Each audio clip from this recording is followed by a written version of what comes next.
انبیاء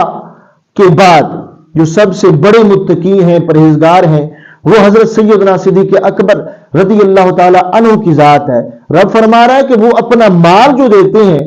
تو وہ دکھاوے کے لیے نہیں دیتے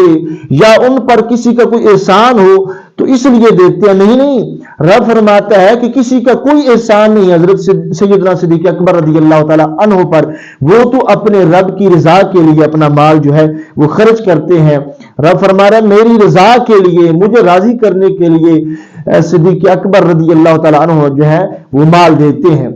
تو حضرت سیدنا صدیق اکبر رضی اللہ تعالی عنہ کو جو گالی دے،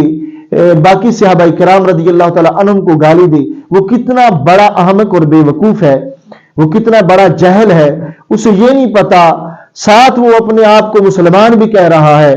اور قرآن کو ماننے والا بھی کہہ رہا ہے کہ میں جی قرآن پہ ایمان رکھتا ہوں۔ یہ قرآن مجید قرآن رشید میں صحابہ کرام رضی اللہ تعالی عنہم کے لحاظ سے بہت ساری آیات جو ہیں وہ نازل ہوئی ہیں اور ان کی فضیلت کا جو ہے تذکرہ ہے قرآن مجید میں۔